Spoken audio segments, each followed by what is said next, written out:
और उसके बलिदान के द्वारा उसने मुझे धर्मी ठहराया। యేసు యొక్క మరణం ద్వారా దేవుడు నన్ను నీతిమంతుగా చేశాడు। मैं पापी नहीं हूँ, నేను పాపిని కాదు, मैं धर्मी हूँ, నేను నీతిమంతుణ్ణి। क्योंकि यीशु ने मुझे धर्मी ठहरा दिया। ఎందుకంటే యేసు నన్ను నీతిమంతుగా చేసి ఉన్నాడు।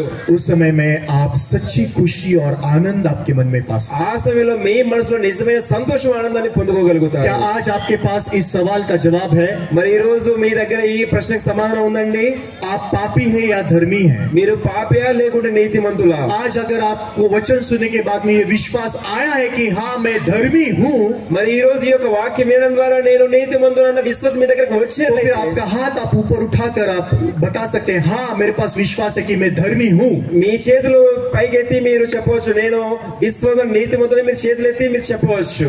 आप हाथ ऊपर उठा के कह सकते हैं। నేను నీతిమంతుడని మీరు చేతులు ఎత్తి చెప్పవచ్చు। अगर विश्वास नहीं, हाथ ऊपर उठाने की जरूरत नहीं మీ है। దగ్గర విశ్వాసం లేకపోతే చేతులు పైకెత్తద్దు। अगर आप पापी है हाथ ऊपर मत उठाइए। మీరు పాపి అయితే చేతులు పైకెత్తద్దు। जो लोग धर्मी है विश्वास करते हैं हाथ ऊपर उठाइए। నేను విశ్వాసం నేను నీతిమంతుడు అన్న వాళ్ళు చేతులు ఎత్తండి। ऐसा हाथ मत ऊपर उठाइए। ఇలా సగం ఎత్తద్దు।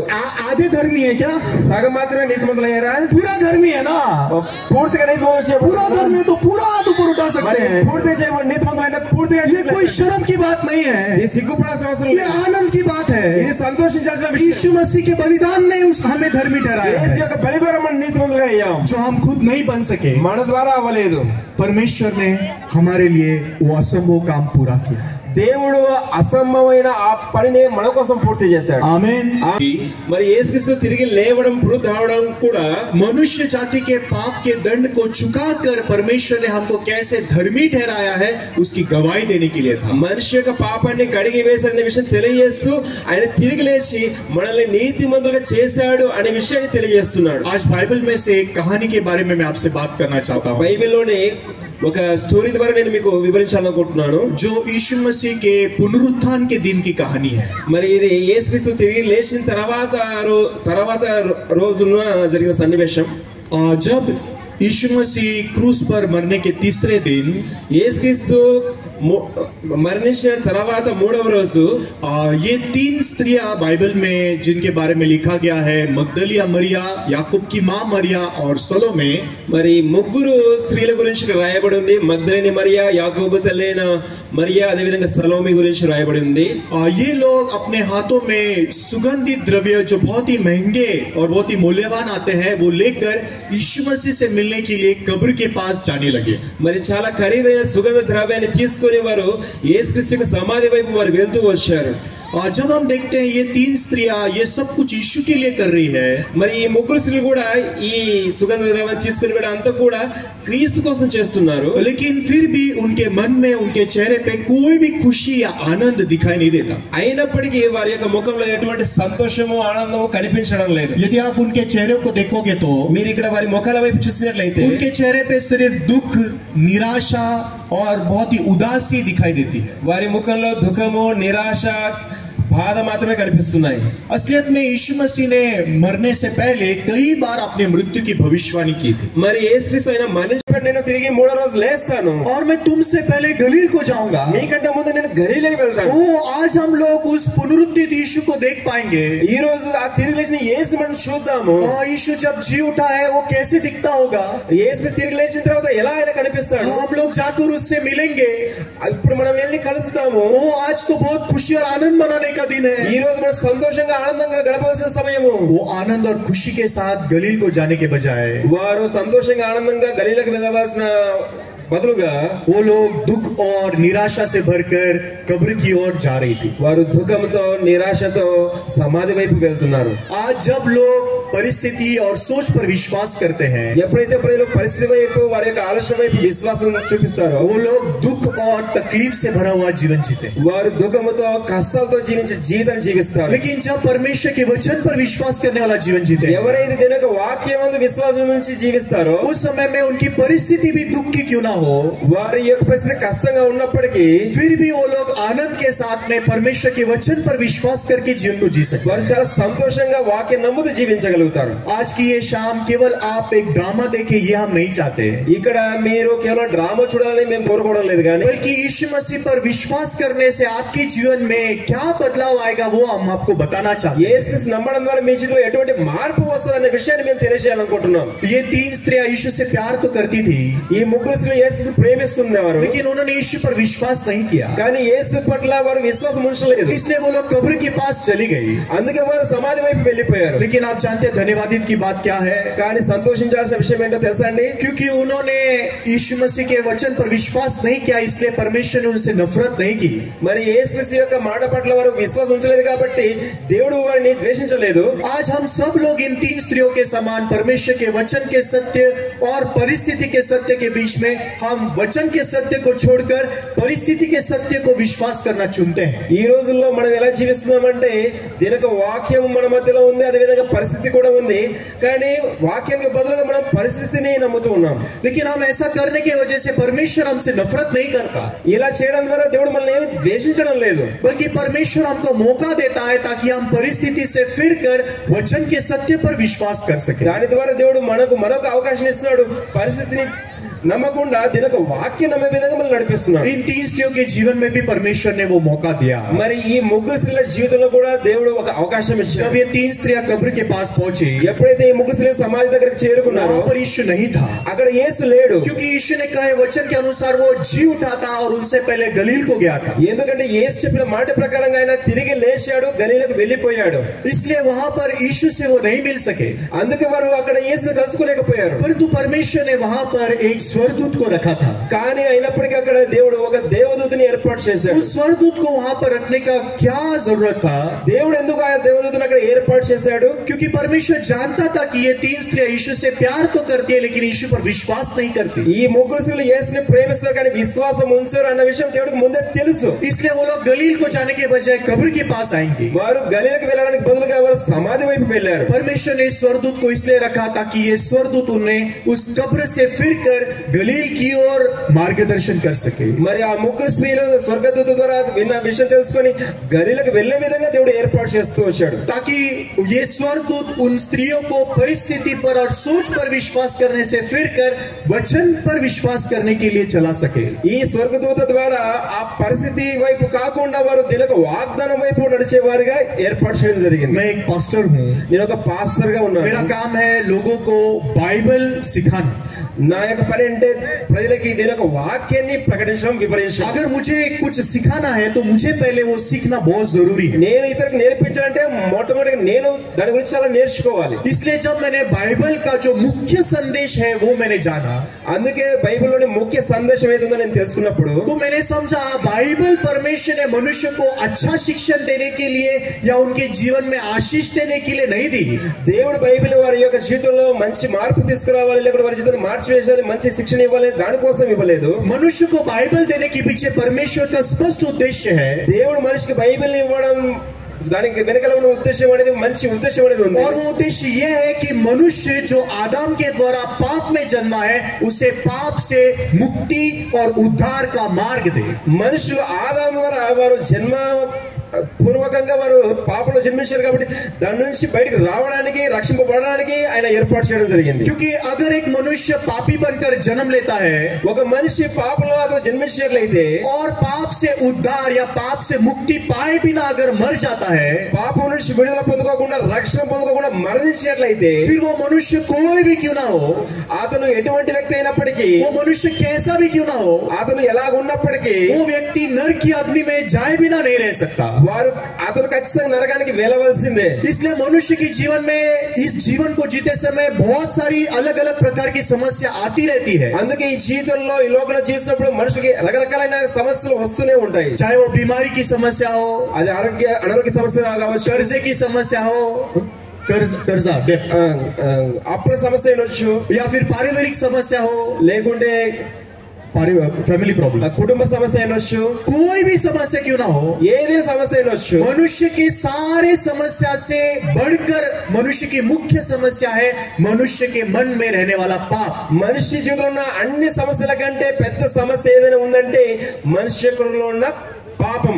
अगर मनुष्य के जीवन से पाप की समस्या नहीं सुलझती, మరి మనిషి యొక్క జీవితంలో పాపం సమస్య పరిశీలించబడకపోయినట్లయితే तो फिर वो मनुष्य का जीवन व्यर्थ ठहर जाता. ఆ మనిషి యొక్క జీవితం వ్యర్థమైపోతుంది. इसलिए जब मैंने बाइबल में देखा, అందుకే నేను బైబిల్ చూసినప్పుడు परमेश्वर ने सबसे मुख्य संदेश जो बाइबल में दिया है वो मनुष्य को पाप से मुक्ति पाने का संदेश दिया. దేవుడు బైబిల్ ఇచ్చిన ముఖ్య సందేశం ఏంటంటే మనిషి పాపం నుంచి విడుదల పొందుకోవడం. लेकिन आज दुख की बात क्या है, కానీ ఈరోజు మనం బాధపడాల్సిన విషయం ఏంటంటే इस संसार में बहुत लोगों के पास में बाइबल है, ఈ ప్రపంచంలో చాలా మంది ప్రజల దగ్గర బైబిల్ ఉంది. लेकिन जो उद्धार जो परमेश्वर ने पाप से मुक्ति का उद्धार बाइबल में दिया है, మరి బైబిల్లో దేవుడు ఇచ్చిన పాపం నుంచి విడుదల రక్షణ అయితే ఉందో वो मनुष्य के पास नहीं होने के कारण అది మనుషుల దగ్గర లేకపోవడం ద్వారా लोगों के पास बाइबल होकर भी वो अभी भी पापी है. మరి బైబిల్ ప్రజల దగ్గర ఉన్నప్పటికీ వారు ఇంకా పాపంలోనే ఉన్నారు, పాపిగానే वो ఉన్నారు. लोग यीशु मसीह से मिलकर भी वो लोग पापी है. వారు యేసుక్రీస్తు కలుసుకున్నప్పటికీ వారు ఇంకా పాపంలోనే ఉన్నారు. बाइबल पढ़ने से पहले पापी, बाइबल पढ़ने के बाद भी पापी. బైబిల్ చదివిన తర్వాత పాపి ఉన్నారు, చదవక ముందు కూడా పాపిగానే यीशु ఉన్నారు. मसीह से मिलने से पहले पापी, यीशु से मिलने के बाद भी पापी. యేసుని కలుసుకోక ముందు పాపిగానే ఉన్నారు, యేసుని కలుసుకున్న తర్వాత కూడా పాపిగానే ఉన్నారు. इसलिए सटीक रूप से वो कभी पाप से मुक्ति पाएंगे, మరి ఎప్పుడు వారు స్పష్టంగా పాపం నుంచి విడుదల పొందుకుంటారు? उसका सही जवाब आज बहुत सारे लोगों के पास नहीं है. మరి ఈ సరైన సమాధానం చాలా మంది ప్రజల దగ్గర ఈ రోజుల్లో లేదు. उसका मुख्य कारण क्या आप जानते దాని हैं? ముఖ్య కారణం ఏంటో తెలుసా అండి? आज लोग जानते हैं कि यीशु का क्रूस का मृत्यु मेरे पापों के लिए दिया गया, మరి చాలా మంది ప్రజలకు తెలుసు యేసుక్రీస్తు కలుసులో నా కోసం మరణించాడు అన్న విషయం. लेकिन फिर भी उस पर विश्वास नहीं कर पाने के कारण అయినప్పటికీ వారు దాని ఎందుకు విశ్వసించకపోవడం ద్వారా वो लोग आज भी अपने आप को पापी इस विश्वास के साथ जीवन. అటువంటి ప్రజలు వారు ఇంకా మేము పాపలమని నమ్ముతూ ఉన్నారు. बाइबल में अगर आप लोग देखते हैं तो బైబిల్లో మీరు చూసినట్లయితే ये 3 स्त्रियां भी उन्होंने शुरुआत में विश्वास नहीं करने के कारण उदास और दुखी होकर कब्र के पास गई. మరి ప్రారంభంలో ఈ ముగ్గురు స్త్రీలు ఎప్పుడైతే వాక్యం నమ్మలేదో, విశ్వాసం లేదో, వారు సమాధి వైపు వెళ్తూ వచ్చారు. लेकिन जब उन्होंने स्वर्गदूत की वाणी को सुना, కానీ ఎప్పుడైతే ఆ దూత యొక్క మాటలు విన్నారో, स्वर्गदूत ने उनसे कहा कि तुम क्रूस पर चढ़े हुए यीशु को ढूंढती हो, ఆ స్వర్గదూత చెప్తూ వచ్చింది, ఎందుకు మీరు కలుసులో మనిషి యేసు వెతుకుతున్నారు? वो यहाँ नहीं है, ఆయన ఇక్కడ లేడు, वो जी उठा है. ఆయన తిరిగి లేచాడు. जैसे उसने तुमसे कहा था, ఆయన మీద చెప్పిన విధంగా वो तुमसे पहले गलील को गया है. ఆయన మొదటిగా గలీలకు వెళ్ళాడు. उस स्वर्गदूत ने उन्हें यीशु का वचन स्मरण दिलाया. ఆ స్వర్గదూత వారికి ఆ వాగ్దానాన్ని మరొకసారి గుర్తు చేసింది. उस समय ये 3 स्त्रियां जैसे किसी ने उनको नींद से उठाने के समान जाग गई. మరి ఏ విధంగా అంటే ఆ దూత ద్వారా చెప్పిన మాట ద్వారా వారు వెంటనే నిద్రపోతున్న వారు లేచిన విధంగా లేచారు. आज परमेश्वर हमें भी अविश्वास से जगाकर विश्वास में लाना चाहता है. ఈ రోజు కూడా దేవుడు మనల్ని అవిశ్వాసం నుంచి లేపి విశ్వాసంలోకి తీసుకుని వెళ్ళాలనుకుంటున్నాడు. जब ये 3 स्त्रियां अविश्वास में जा रही थी, वो कब्र के पास गई, మరి ఎప్పుడైతే ఈ ముగ్గురు స్త్రీలు అవిశ్వాసంలో ఉన్న వారు సమాధి వైపు వెళ్తున్నారు, लेकिन स्वर्गदूत की वाणी को सुनकर కానీ ఆ దూత యొక్క వాగ్దానం మాటలు విన్న తర్వాత हम लोग मूर्ख थे, మేము మూర్ఖులుగా ఉన్నాము, हमने सुना था, మేము కూడా విన్నాను, तो यीशु ने कहा था कि वो मरेगा, యేసు చెప్పాడు నేను చనిపోతాను అని, लेकिन उसने ये भी कहा था कि तीसरे दिन जी उठेगा और हमसे पहले गलील को जाएगा. మరి మూడో రోజు నేను తిరిగి లేస్తాను, గలీలకు మీకంటే ముందుగా వెళ్తాను అన్న విషయం కూడా ఆయన చెప్పాడు. हम लोग मूर्ख थे, మేము మూర్ఖులుగా ఉన్నాము. क्यों हम लोग कब्र के पास आए? ఎందుకు మేము సమాధి వైపు వచ్చాము? क्योंकि हमने यीशु के वचन पर विश्वास नहीं किया. ఎందుకంటే యేసుక్రీస్తు యొక్క వాక్యం పట్ల మేము విశ్వాసం अगर ఉంచలేదు. यीशु के वचन पर विश्वास करते, ఒకవేళ యేసు యొక్క వాక్యం మనందు విశ్వాసం हमें ఉంచినట్లయితే इतने दूर कब्र के पास आने की जरूरत नहीं थी. ఇంత దూరం సమాధి దగ్గరకు వచ్చే అవకాశం ఉండేది కాదు. हे मगदलिया मरिया, మగ్దలేనే మరియా, अभी क्यों ना हो, चलो जाते हैं. ఇంకా ఏం చేస్తాం, వెళ్దాం పదా. उस समय से वो लोग फिर गए. వారు ఆ సమయం నుంచి అక్కడి నుంచి వెళ్ళిపోయారు. जब वो फिर गए, ఎప్పుడైతే తిరిగారో आप देख सकते हैं उनके चेहरे बहुत खुशी और आनंद से भरे हुए. మీరు చూడగలుగుతారు, ఇక్కడ వారి యొక్క ముఖంలో సంతోషం, ఆనందం, ఉత్సాహం ఉంది. अगर हम अपने मार्ग और अविश्वास से फिर कर वचन की ओर और विश्वास की ओर जाएंगे, మన మార్గాల నుంచి, మన ఆలోచన నుంచి, విశ్వాసం నుంచి మనం తిరిగి వాక్యం వైపు, వాగ్దానం వైపు వెళ్ళినట్లయితే आज शाम को हमारे मन में भी हम सच्ची खुशी और आनंद को पा ఈ सकेंगे. రోజు ఈ సాయంకాలం మన హృదయంలో కూడా సంతోషము, నిజమైన సత్యాన్ని मैंने తెలుసుకోగలం. आपको बताया कि मनुष्य की सबसे बड़ी समस्या पाप की समस्या మరి है. నేను మీతో చెప్పిన విధంగా మనిషి యొక్క పెద్ద సమస్య ఏదైనా ఉందంటే అది పాపము. लेकिन एक ऐसी समस्या है जिसका समाधान मनुष्य कुछ भी करके नहीं पा सकता. మరి ఈ సమస్యకి మనిషి దగ్గర ఎటువంటి సమాధానం, పరిష్కారం లేదండి. इसलिए पाप की समस्या का समाधान परमेश्वर ने मनुष्य से नहीं, परमेश्वर ने खुद उसका समाधान बनाया। మరి పాపం యొక్క సమస్య నుండి బయటికి రావడానికి మనిషి దగ్గర ఎటువంటి శక్తి లేదు, కానీ దేవుడు దానికి ఒక ఏర్పాటు చేశాడు. मनुष्य ने किया हुआ काम है, मनुष्य ने पाप किया, మనిషి చేసిన పని ఏంటంటే మనిషి పాపం చేశాడు. लेकिन पाप का समाधान मनुष्य नहीं कर सका। మరి పాపం యొక్క పరిష్కారం మనిషి చేయలేదు. इसलिए उस पाप के समाधान को परमेश्वर को मनुष्य के लिए करना पड़ा। మరి పాపం యొక్క పరిష్కారం దేవుడు మనుషుల కోసం ఏర్పాటు చేస్తున్నాడు. बाइबल की यशायाह के 53 अध्याय के 6 वचन में इस प्रकार से लिखा है, మరి బైబిల్లో యెషయా 53వ అధ్యాయం 6వ వచనం ఈ విధంగా రాయబడి ఉంది. हम तो सबके सब भेड़ों के समान भटक गए थे, మనందరం కూడా గొర్రెల వలె త్రోవ తప్పిపోయి ఉన్నాము. हम सब ने अपना अपना मार्ग लिया మన సొంత మార్గంలో మనం వెళ్తూ ఉన్నాము. और परमेश्वर यहोवा ने हम सबों के अधर्म का बोझ उसी पर लाद दिया करके लिखा। మరి దేవుడైన యెహోవా మన పాపములన్నీ మన అతిక్రమములన్నీ ఆయన మీద మోపెను. यहाँ पर मनुष्य ने क्या किया और परमेश्वर ने क्या किया, बहुत साफ साफ फर्क बताया गया। మరి ఇక్కడ స్పష్టంగా మనిషి ఏం చేశాడు, దేవుడు ఏం చేశాడు, స్పష్టంగా ఇక్కడ రాయబడి ఉంది. हमने पाप करके परमेश्वर से अलग हो गए, మనం పాపం చేసి దేవుడి నుంచి వేరైపోయి ఉన్నాం. उसके बाद हमारा काम नहीं है, దాని తర్వాత మన పని అంటూ ఏది కూడా లేదు. क्योंकि अभी हम कुछ भी नहीं कर सके, ఎందుకంటే ఇప్పుడు మనం ఏం చేయలేము. लेकिन हमारे लिए परमेश्वर ने काम किया है। కానీ మన కోసం దేవుడు పని చేశాడు. और वो काम क्या है? మరి ఆయన చేసిన పని ఏంటో తెలుసా? परमेश्वर ने हमारे पाप और अधर्म का बोझ उसी पर लाद दिया करके लिखा है। దేవుడు మన పాపములను అతిక్రమములను అతని మీద మోపెను. वो कौन है जिस पर परमेश्वर ने हमारे पाप को लाद दिया? మరి దేవుడు మన పాపాలను మోసిన అతను ఎవరు? वो है प्रभु यीशु मसीह। ఆయన ఎవరంటే ప్రభువైన యేసుక్రీస్తు. यहाँ पर क्यों लिखा गया कि हमारे अधर्म का बोझ लादा गया?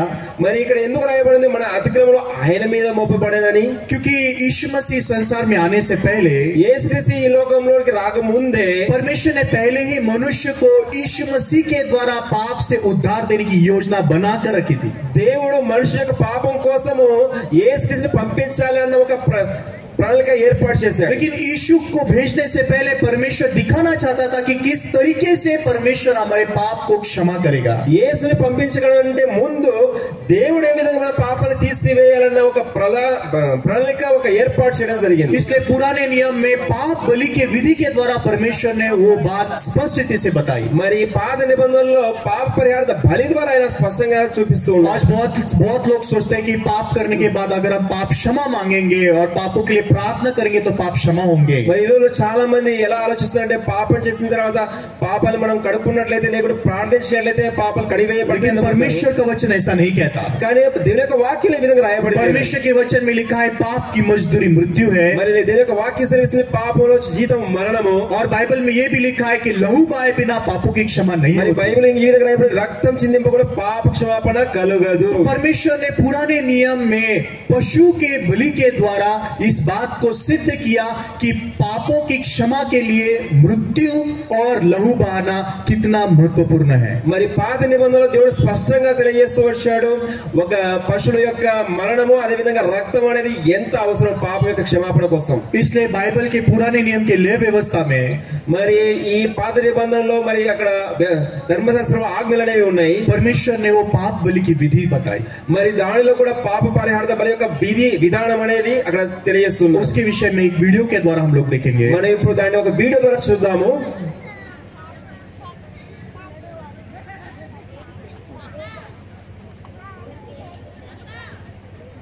It's not working. If it is not. Bible के पुराने नियम के लेवी व्यवस्था में यदि कोई साधारण मनुष्य यहोवा के विरोध में पाप करता था और वह उसका पाप उस पर प्रकट हो जाता था तो उसके पाप के विषय में वह एक निर्दोष बकरी मिलाप तंबू में लाता था। वह पाप बलि के लिए लाई हुई निर्दोष बकरी निर्दोष है या नहीं यह जांचने के बाद वह पाप किया हुआ व्यक्ति उस निर्दोष बकरी के ऊपर अपने हाथ रखता था। पाप बलि पशु पर हाथ रखते ही उस व्यक्ति का सारा पाप उस निर्दोष बकरी के ऊपर चला जाता था और उस बकरी की निर्दोषता उस व्यक्ति पर चली जाती थी। उसके बाद वह याजक उस पाप बलि पशु को वेदी के सामने बलिदान करता था और उसका लहू वेदी के सींगों पर लगाता था। उस वेदी के सींगों पर वह लहू इसलिए लगाया जाता था क्योंकि बाइबल में यिर्मयाह के 17 अध्याय के 1 वचन में लिखा है, यहूदा का पाप लोहे की टाकी और हीरे की नोक से लिखा हुआ है, वह उनकी हृदय रूपी पट्टियां और उनकी वेदियों के सींगों पर भी खुदा हुआ है। इस तरह से वह पाप बलि पशु वेदी पर अर्पण किया जाता था और वह पाप किया हुआ व्यक्ति पापों से निर्दोष होकर मिलाप तंबू से बाहर निकल जाता था। तो जैसे आपने इस वीडियो में देखा, మీరు ఈ వీడియోలో చూసిన విధంగా ये सिर्फ एक विधि थी, ఇది ఒక నియమం మాత్రమే, ఒక పద్ధతి। उसके द्वारा पाप क्षमा होता था ऐसा नहीं है, మరి దీని ద్వారా పాప క్షమాపణ జరుగుతుందంటే అలా కాదు। लेकिन इस विधि के द्वारा परमेश्वर दिखाना चाहता था ఈ యొక్క పద్ధతి ద్వారా దేవుడు మనిషికి చూపించాలనుకునేవాడు, पापी पाप तो कर सकता है, పాపి పాపం మాత్రమే చేస్తాడు, लेकिन पाप का दंड चुकाना पापी नहीं कर सकता। మరి పాపి పాపం నుంచి బయటికి రావడం దాన్ని యొక్క వెల చెల్లించడం జరగదు। इसलिए उसका पाप एक निर्दोष पशु पर डाला जाना चाहिए అందుకే అతని యొక్క పాపం నిర్దోషమైన ఒక పశువు మీద చేతులు పెట్టవలసి ఉంది। और उसके बलिदान के द्वारा ही इस मनुष्य को पाप से क्षमा मिल सकता। ఆ పశువు యొక్క బలి ద్వారా మాత్రమే ఆ మనిషికి పాపము యొక్క క్షమాపణ దొరుకుతుంది। परमेश्वर के इस योजना के अनुसार మరి దేవుని యొక్క ఈ ప్రణాళిక ప్రకారంగా 2000 साल पहले यीशु मसीह का जन्म इस दुनिया में 2000 సంవత్సరాల క్రితము యేసుక్రీస్తు యొక్క జన్మము ఈ లోకంలో జరిగింది। यीशु का जन्म इस संसार के सारे मनुष्य के जन्म से पूरा अलग था, యేసుక్రీస్తు యొక్క జన్మ విధానం ఈ లోకంలో పుట్టిన వారికి వేరుగా జరిగింది। क्योंकि यीशु का जन्म मनुष्य के बीच से नहीं बल्कि परमेश्वर के पवित्र आत्मा के द्वारा हुआ। యేసుక్రీస్తు యొక్క జన్మము మనిషి యొక్క విత్తనం ద్వారా కాదు కానీ దేవుని యొక్క ఆత్మ ద్వారా జరిగింది। इसलिए वो जन्म से ही पवित्र और निर्दोष परमेश्वर के मेमने के रूप में जन्मा। అందుకే ఆయన బాల్యం నుంచే జన్మతః ఆయన పాపం లేని నిర్దోషమైన దేవుని యొక్క గొర్రెపిల్లగా ఆయన రావడం జరిగింది। क्योंकि जैसे यशायाह की पुस्तक में हमने पढ़ा, మనం యెషయా గ్రంథంలో చదివిన విధంగా परमेश्वर ने उसे तैयार किया ताकि सारे जगत का पाप उस परमेश्वर के मेमने के ऊपर लादा जाए। మరి ఆ లోక పాపానంతా కూడా దేవుని గొర్రెపిల్లమైన యేసుక్రీస్తు మీద తీసుకొని రాబడుతుంది। और जैसे पुराने नियम में बकरी और मेमने के बलिदान के द्वारा पापों का दंड चुकाया जाता था, మరి ఏ విధంగా అయితే పాత నిబంధనలో గొర్రె పిల్ల మీద లేకపోతే మేక పిల్ల మీద ఆ యొక్క చేతులు పెట్టి పాప క్షమాపణ జరిగేదో, वैसे यीशु मसीह के बलिदान के द्वारा हमारे पापों का दंड चुकाया जा सके। అదే విధంగా యేసుక్రీస్తు యొక్క బలి ద్వారా మన పాపాలన్నీ యొక్క శిక్ష అనేది పూర్తి చేయబడుతుంది। जैसे ये यीशु बड़ा हुआ, ఎప్పుడైతే యేసుక్రీస్తు పెరుగుతూ వచ్చాడో एक समय आया जब यीशु मसीह बपतिस्मा पाने के लिए गया। యేసుక్రీస్తు బాప్తిసం తీసుకునే ఒక సమయం అనేది వచ్చింది। उस समय में यरदन नदी में యోహన్నా बपतिस्मा दाता पापियों को मन फिराव का बपतिस्मा देता। ఆ సమయంలో బాప్తిస్మ యోహాను యోర్దాను నది దగ్గర మారు మనసు పొందుకునే బాప్తిసం ఇస్తూ వచ్చాడు। उस समय में యోహన్నా की गवाही ये थी, ఆ సమయంలో యోహాను ఈయన సాక్ష్యం ఇస్తున్నాడు, मन फिराओ और बपतिस्मा पाओ మారు మనసు పొందుకొని బాప్తిజం పొందుడి और आने वाले पर विश्वास करो। మరి వచ్చే వాని యందు విశ్వాసం ఉంచుడి। तो उस समय में जब యోహన్నా इस प्रकार से गवाही दे रहा था, ఎప్పుడైతే యోహాను ఈ విధంగా సాక్ష్యం ఇస్తూ వచ్చాడో, इस యోహన్నా बपतिस्मा दाता के बारे में बाइबल में सबसे विशेष बात लिखी गई है। మరి బాప్తిస్మ యోహాను గురించి ఒక ప్రత్యేకమైన విషయము బైబిల్లో రాయబడి वो ఉంది। है मत्ती के 11 वचन में। మత్తయి సువార్త 11వ అధ్యాయము 11వ వచనము। वहां पर लिखा है कि యోహన్నా बपतिस्मा दाता स्त्रियों से जन्मे हुए सब में सबसे श्रेष्ठ है। అక్కడ ఏం రాయబడిందంటే స్త్రీలు కనిన వారిలో బాప్తిస్మ యోహాను చాలా గొప్పవాడు అని రాయబడింది। क्योंकि परमेश्वर ने యోహన్నా बपतिस्मा दाता को सारे मनुष्य जाति का प्रतिनिधि बनाया।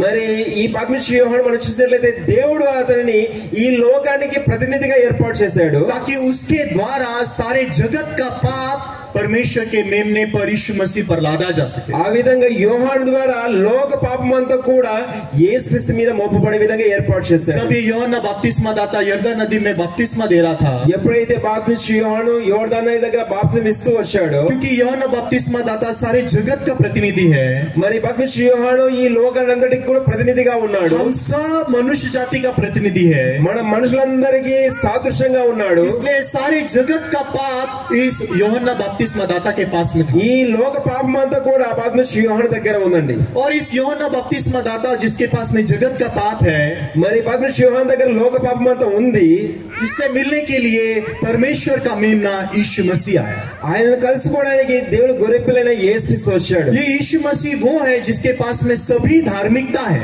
మరి యేసుక్రీస్తు ఎవరంటే తన దగ్గర కేవలం నీతి మొత్తం ఉంది. क्योंकि उसका जन्म ही पवित्र आत्मा के द्वारा हुआ. ఎందుకంటే యేసుక్రీస్తు యొక్క జన్మ విధానము పవిత్ర ఆత్మ ద్వారా జరిగింది. इसलिए उसके पास कोई पाप नहीं था. అందుకని ఆయన దగ్గర ఎటువంటి పాపం లేదు. उसके पास में सभी धार्मिकता थी. ఆయన దగ్గర కేవలం నీతి మాత్రమే ఉంది. యోహన్నా बपतिस्मा दाता के पास जगत का पाप था क्योंकि वो मनुष्य का प्रतिनिधि परमेश्वर ने ठहराया. మరి దేవుడు బాప్తిస్మా యోహాన్ని మనుషులందరికి ప్రతినిధిగా ఉంచినాడు కాబట్టి ఆయన దగ్గర లోక పాపం అంతా ఉంది. यहाँ पर यीशु ने आकर उससे कहा मुझे बपतिस्मा दो. మరి ఆ యోహాన్ దగ్గరికి వచ్చి యేసు అన్నాడు నాకు బాప్తిజం ఇమ్ము. असलियत में थोड़ा सा भी हम सोचेंगे तो हम जान सकेंगे कि यीशु और योहन्ना में यीशु श्रेष्ठ है. మరి కొంచెం మనం ఆలోచించినట్లయితే బాప్తిస్మా యోహాను యేసుక్రీస్తులో యేసు చాలా శ్రేష్టమైన వ్యక్తిగా ఉన్నాడు. तो बपतिस्मा देते समय यीशु ने యోహన్నా को बपतिस्मा देना चाहिए. బాప్తిజం చేసే సమయంలో యేసు యోహానికి బాప్తిజం ఇవ్వాలి. लेकिन यहाँ पर यीशु యోహన్నా को कह रहे तू मुझे बपतिस्मा दे. కానీ యేసు యోహాను అన్నాడు నీవు నాకు బాప్తిజం ఇవ్వు. उस समय में యోహన్నా को भी समझ में नहीं आया. ఆ సమయంలో బాప్తిస్మా యోహానికి కూడా అర్థం కాలేదు. तो యోహన్నా ने उससे पूछा मुझे तो तेरे हाथ से बपतिस्मा पाने की आवश्यकता है. మరి బాప్తిస్మా యోహాను అన్నాడు నీ ద్వారా బాప్తిజం పొందుకోవాల్సింది కదా. और तू मेरे पास आया है. కానీ ఎందుకు నా దగ్గరకు వచ్చావు? उस समय యోహన్నా भी नहीं समझ पाया था. ఆ సమయంలో బాప్తిస్మా యోహానికి కూడా అర్థం కావడం లేదు. यीशु को क्यों मेरे हाथों से बपतिस्मा पाने की जरूरत है. యేసుక్రీస్తు నా దగ్గర నుంచి బాప్తిజం పొందుకోవాల్సిన అవసరం लेकिन ఏముంది? उस समय में यीशु ने యోహన్నా के सामने झुककर ఆ సమయంలో బాప్తిస్మా యోహాను ముందు యేసు వంగి यीशु ने యోహన్నా से कहा యేసు యోహానుతో చెప్తూ వచ్చాడు अब तो ऐसा ही होने दे. ఈ సమయానికి ఈ విధంగా కానిమ్ము. क्योंकि हमें इसी रीति से ఈ విధంగానే हमें सब धार्मिकता पूरा करना उचित है. నీతి యావత్తు నెరవేర్చవలసి ఉన్నది. तो यहाँ पर यीशु सब धार्मिकता के बारे में बात कर रहा है. యేసుక్రీస్తు ఇక్కడ నీతి యావత్తు గురించి మాట్లాడుతున్నాడు. यीशु యోहन्ना से कह रहा है तू मुझे बपतिस्मा दे. యేసు యోహానుతో అంటాడు నువ్వు నాకు బాప్తిజం ఇమ్ము. उसके द्वारा सब धार्मिकता पूरी होगी. దాని ద్వారా నీతి యావత్తు నెరవేర్చబడుతుంది. तो ये बात को యోहन्ना बपतिस्मा दाता सोचने लगा. ఈ విషయం గురించి బాప్తిస్మా యోహాను ఆలోచించడం ప్రారంభించాడు. यीशु क्यों कह रहा है सब धार्मिकता. మరి నీతి యావత్తు గురించి యేసు ఎందుకు మాట్లాడుతున్నాడు? उस समय యోहन्ना को याद आया. మరి ఆ సమయంలో యోహానుకి ఒక విషయం గుర్తొచ్చింది. हाँ, पुराने नियम में पापी व्यक्ति जब उस निर्दोष बकरी के सिर पे हाथ रखता था మరి పాత నిబంధనలో ఆ యొక్క పాపం చేసిన వ్యక్తి నిర్దోషమైన గొర్రెపిల్ల మీద చేతులు పెట్టేవాడు. वो पाप उस बकरी के ऊपर जाता था ఆ పాపము ఆ యొక్క గొర్రెపిల్ల మీదకి వెళ్ళిపోయేది. और उस बकरी की निर्दोषता और पवित्रता उस मनुष्य को मिलती थी. ఆ యొక్క గొర్రెపిల్ల యొక్క నీతి అంతా కూడా మనిషికి చెందేది. और पाप की मजदूरी मृत्यु उस मेमने को देनी होती थी. పాపములో వచ్చే జీతం మరణము ఆ గొర్రెపిల్ల చనిపోయేది. और पाप क्षमा के लिए लहू बहाना भी उस मेमने को करना होता था. మరి పాప క్షమాపణ కోసము రక్తం చిందించడం అనేది ఆ గొర్రెపిల్ల యొక్క రక్తం అనేది చిందించబడేది. उस समय में యోహన్నా बपतिस्मा दाता ने जाना. ఆ సమయంలో బాప్తిస్మా యోహాను తెలుసుకున్నాడు जब तक पाप मनुष्य के पास है మరి ఎప్పటి వరకు అయితే మనిషి దగ్గర పాపం ఉంటుందో पाप की मजदूरी मृत्यु मनुष्य को चुकानी है. మరి పాపంలో వచ్చే జీతం మరణం మనుషులు మరణాన్ని చెల్లించవలసి ఉంది. इसलिए परमेश्वर का मेमना परमेश्वर का पुत्र मेरे पास आया है. అందుకే దేవుని యొక్క గొర్రెపిల్లైన దేవుని కుమారుడు యేసుక్రీస్తు నా దగ్గరకు వచ్చాడు. उस समय में యోహన్నా बपतिस्मा दाता ने यीशु को बपतिस्मा देने के लिए यीशु तैयार हुआ. మరి ఆ సమయంలో బాప్తిస్మా యోహాను యేసుక్రీస్తుకి బాప్తిజం ఇవ్వడానికి సిద్ధపడ్డాడు.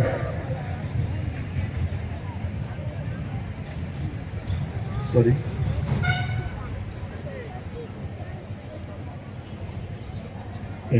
तो उस समय में जब యోహన్నా बपतिस्मा दाता ने यीशु के सिर पे हाथ रखा ఎప్పుడైతే బాప్తిస్మా యోహాను తన యొక్క చేతులు యేసుక్రీస్తు మీద తల మీద ఉంచాడో उस समय जगत का पाप परमेश्वर के मेमने यीशु मसीह पर चला गया.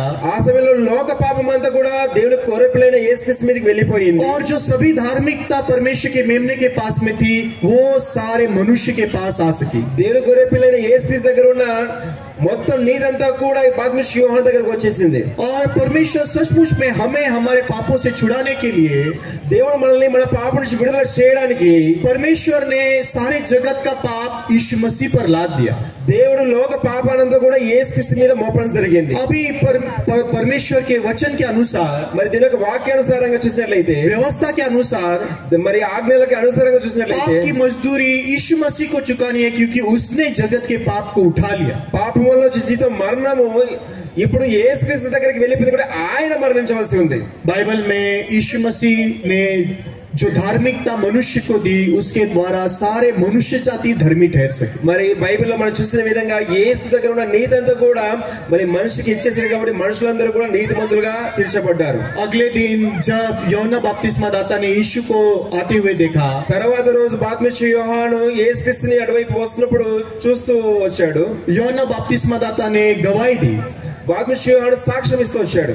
देखो ये परमेश्वर का मेमना है जो जगत का पाप उठा ले जाता. ఇదిగో లోక పాపమును మోసుకొని పోవు దేవుని గొర్రె పిల్ల. जब हम यीशु मसीह को देखते हैं, యేసుక్రీస్తు మనం చూసినప్పుడు और उसके पीठ पर जगत का पाप ऐसा दिखाई नहीं देता, ఆయన వెనక వైపు ఎటువంటి పాపం మనకేం కనిపించదు. लेकिन जो गवाही यूहन्ना बपतिस्मा दाता देता है, కానీ బాప్తిస్మ యోహాను ఏది సాక్ష్యం చెప్తున్నాడో उस गवाही पर अगर हम विश्वास करते हैं, ఆ సాక్ష్యం మీద మనం విశ్వాసం ఉంచినట్లయితే हाँ जगत का पाप परमेश्वर के मेमने ने उठा लिया है. ఈ లోక పాపం అంతా దేవుని గొర్రె పిల్లైన యేసుక్రీస్తు మీద బదిలీ చేయబడింది. जैसे पुराने नियम में पापी उस निर्दोष बकरी के सिर पर हाथ रखने के द्वारा पाप उस बकरी पर लादा जाता था, మరి పాత నిబంధనలో పాపం చేసిన వ్యక్తి ఆ తన చేతిలో ఆ బలిపశువు మీద పెట్టినప్పుడు తన పాపం దాని మీదకి బదిలీ చేయబడుతుంది. जगत का प्रतिनिधि यूहन्ना बपतिस्मा दाता ने परमेश्वर के मेमने यीशु मसीह के सिर पर हाथ रखने के द्वारा మరి ఈ లోకానికి ప్రతినిధిగా ఉన్న యోహాను ఎప్పుడైతే తన చేతుల్ని యేసు మీద పెట్టినప్పుడు जगत का पाप परमेश्वर के मेमने यीशु मसीह पर चला गया, ఈ లోక పాపం అంతా కూడా దేవుని గొర్రె పిల్ల అయిన యేసుక్రీస్తు మీదకి బదిలీ చేయబడింది. और इस जगत के पाप को उठाकर మరి ఈ లోక పాపం అంతా తీసుకొని यीशु मसीह क्रूस की ओर गया. యేసుక్రీస్తు ఆ కలవ శిలువ వైపు వెళ్తూ వచ్చాడు. आज शाम को जब आप कंटाटा देखोगे, ఈ రోజు సాయంత్రం ఎప్పుడు మీరు కన్నడ చూస్తారో आप देखोगे यीशु मसीह को कितनी पीड़ा, कितना दर्द 2000 साल पहले सहना पड़ा. మరి 2000 సంవత్సరాల క్రితం మీ పాపల కోసం ఎంత దెబ్బలు ఎంత గాయాలు ఆయన పొందుకున్నాడో మీరు చూస్తారు. वो सभी पीड़ा, वो सभी दर्द, ఆ నొప్పి ఆ బాధ वो हमारे अपराध और पाप यीशु मसीह ने अपने ऊपर उठा लिए इसलिए था, మన పాపాల కోసం మన అపరాధాల కోసం ఆయన తీసుకున్నాడు. क्योंकि जगत का पाप यीशु ने उठाया, ఎందుకంటే లోక పాపాన్ని ఆయన తీసుకున్నాడు. इसलिए वो पाप का दंड भी यीशु को चुकाना पड़ा. కాబట్టి ఆ పాపముల జీతం మరణం ఆయన చెల్లించవలసి వచ్చింది. जब यीशु उस पाप के दंड को चुका रहा था, ఎప్పుడైతే యేసుక్రీస్తులో ఆ విల చెల్లిస్తున్నాడో उस समय यीशु के हाथों को कीलों से ठोका गया, మరి యేసుక్రీస్తు చేతులు ఆ యొక్క నేల్స్ ద్వారా వేయబడ్డాయి. उसके पैर को कीलों से ठोका गया, ఆయన యొక్క కాళ్ళు కూడా నేల్స్ వేయబడ్డాయి. उसके सर पर कांटों का मुकुट लगाया गया, ఆయన యొక్క తల మీద ముళ్ళ కిరీటం పెట్టబడింది. उसके शरीर से सारा लहू उसने बहाया. ఆయన యొక్క శరీరంలో మొత్తం రక్తం అంతా కూడా చిందించబడడం జరిగింది. पाप की मजदूरी मृत्यु, पाप क्षमा के लिए लहू बहाना, सब कुछ यीशु ने क्रूस पर किया. మరి పాపంలో జీతం మరణము, అదే విధంగా రక్తం చిందించడం వల్ల పాప క్షమాపణ జరుగుతుంది. అదంతా కూడా యేసుక్రీస్తు నెరవేరుస్తూ వచ్చాడు. और अंत में यीशु ने क्रूस पर कहा पूरा हुआ. మరి చివరిగా యేసుక్రీస్తు కలవరిలో ఇది సమాప్తమైనది అనే మాట పలికాడు. यीशु ने कहा पूरा हुआ, ఇది సమాప్తమైనది, पूरा हुआ.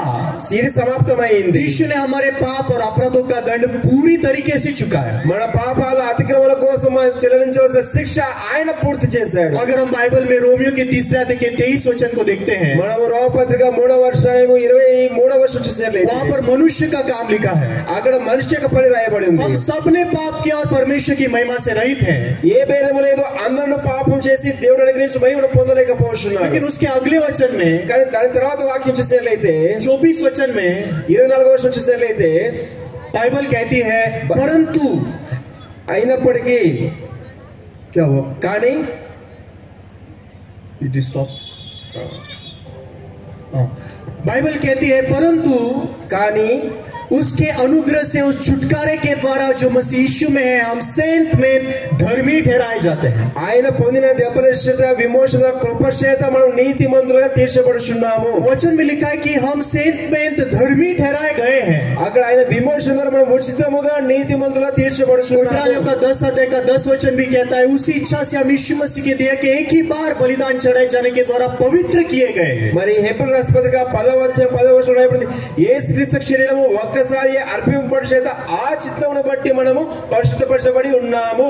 14 वचन में लिखा है, पवित्र होने वालों को उसने एक ही चढ़ावे के द्वारा सर्वदा के लिए सिद्ध कर दिया. మరి 14వ వచనంలో రాయబడింది, ఒక అర్పణ చేత ఈయన పరిశుద్ధపరచబడి వారిని సదాకాలం సంపూర్ణంగా చేసి ఉన్నాడు. 17 और 18 वचन में लिखा है कि वो हमारे पाप और हमारे अधर्म के कामों को फिर कभी स्मरण नहीं करेगा. जहां इनकी क्षमा हो गई वहां पाप का बलिदान नहीं रहा. మరి 17వ వచనం 18వ వచనంలో ఈ విధంగా రాయబడింది, వారి పాపములను వారి అతిక్రమములను ఇక ఎన్నటికీ జ్ఞాపకం చేసుకున్నాడు అని ప్రభు చెబుతున్నాడు. ఎక్కడైతే పాప పరిహారార్థ బలి చెల్లించబడిందో అక్కడ మళ్ళీ బలి అనేది జరగదు. मैं आज आपको एक ही बात स्पष्ट रीति से बताना మరి ఈ రోజు ఒక విషయం గురించి నేను మీతో స్పష్టంగా వివరించాలని ఆశపడుతున్నాను. हमें एक सवाल का जवाब स्पष्ट रीति से पाना बहुत जरूरी है. మరి మన జీవితంలో ఒక ప్రశ్న గురించి స్పష్టంగా సమాధానం తెలుసుకోవాల్సిన అవసరం ఉంది. वो सवाल क्या है आप जानते हो? మరి ఆ ప్రశ్న ఏంటో మీకు తెలుసా అండి? हम पापी हैं या धर्मी हैं?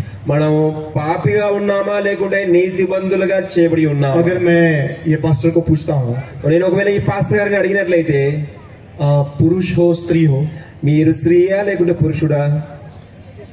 పురుషుణ్ణి. थोड़ा टाइम लगा जवाब देने के लिए. సమయం సమాధానం చెప్పడం కొంచెం సమయం पुरुष పడుతుంది. हो स्त्री हो?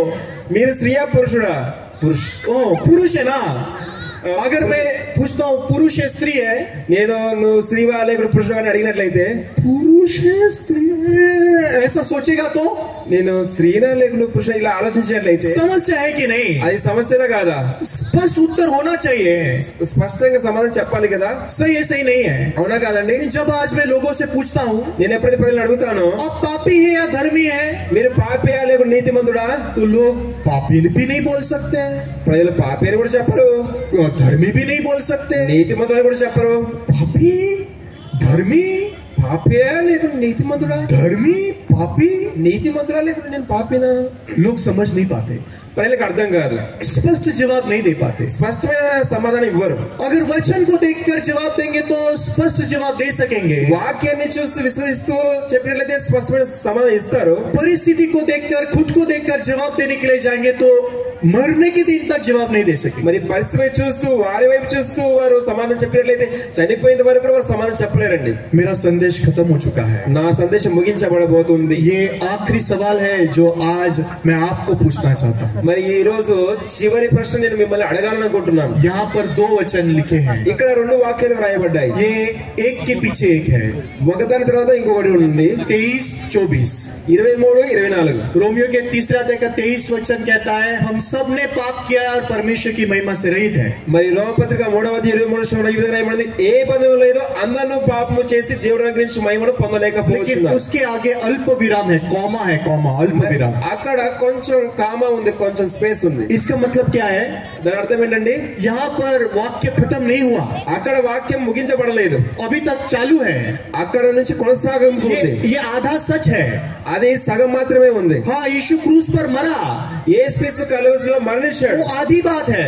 అది సగం మాత్రమే. पूरी बात क्या है? మరి పూర్తిగా ఏముంది? वो तीसरे दिन जी उठा है और गलील में. ఆయన 3వ రోజు తిరిగి లేచాడు, గలీలకు వెళ్ళిపోయాడు. हम सब ने पाप किया है, सही है, మనందరం పాపం చేసి అది నిజం.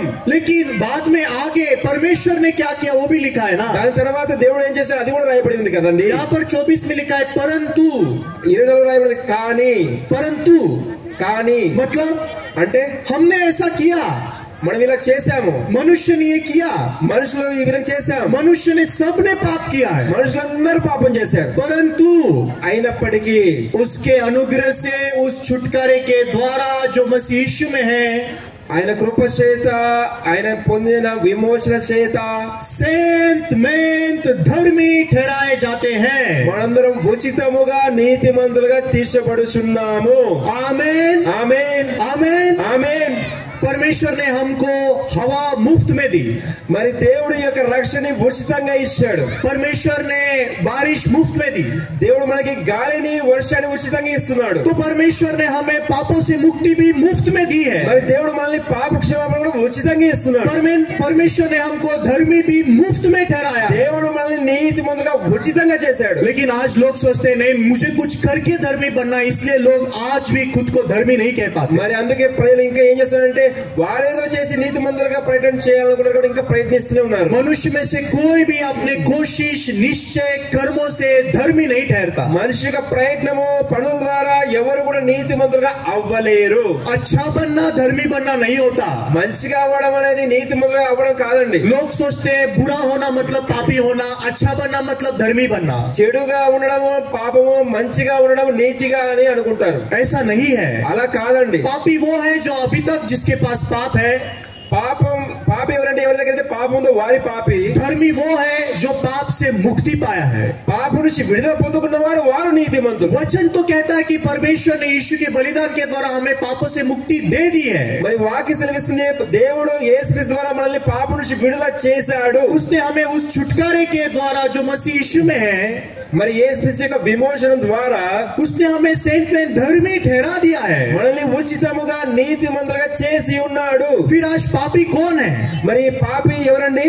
जो विश्वास नहीं करता वो पापी है. ఎవరైతే విశ్వాసం ఉంచారో వారు పాపులుగా ఉన్నారు. जो विश्वास करता है वो धर्मी ठहरता है. ఎవరైతే విశ్వసిస్తారో వారు నీతిమంతులుగా చేయబడతారు. आमीन. ఆమేన్. आज अगर आप विश्वास करोगे, ఈ రోజు మీరు విశ్వసించినట్లయితే हाँ यीशु का बलिदान मेरे पापों के लिए था, యేసు నా పాపాల కోసం మరణించాడు, हाँ उसके बलिदान के द्वारा उसने मुझे धर्मी ठहराया, యేసు యొక్క మరణం ద్వారా దేవుడు నన్ను నీతిమంతులుగా हाँ చేశాడు. मैं पापी नहीं हूँ, నేను పాపిని కాదు, हाँ मैं धर्मी हूँ, నేను నీతిమంతుణ్ణి. क्योंकि यीशु ने मुझे धर्मी ठहरा दिया. ఎందుకంటే యేసు నన్ను నీతిమంతులుగా చేసి ఉన్నాడు.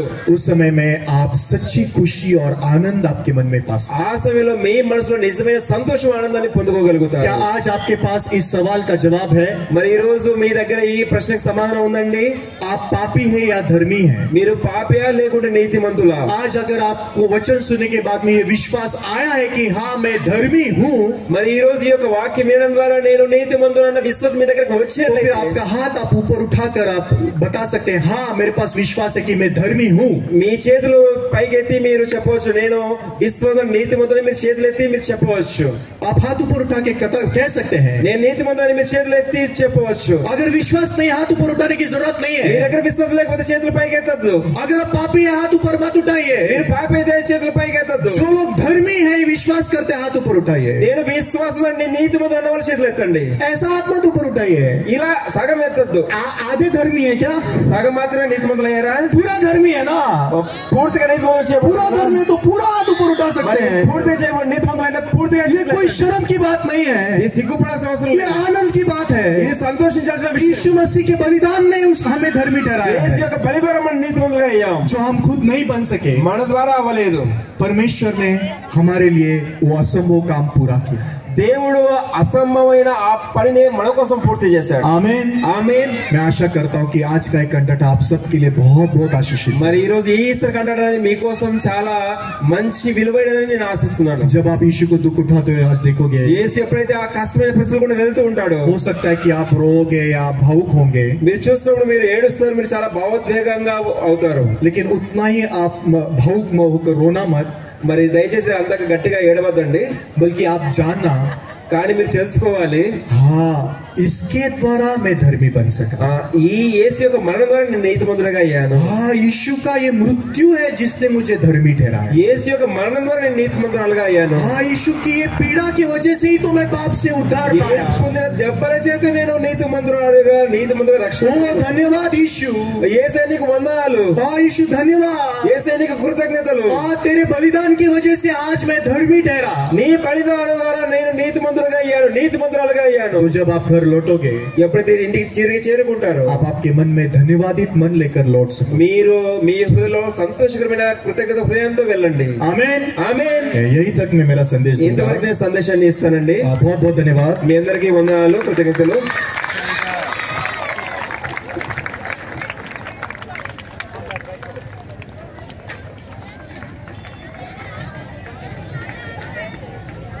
So are you all ready? మరి మీరందరూ సిద్ధంగా ఉన్నారండి? We'll begin our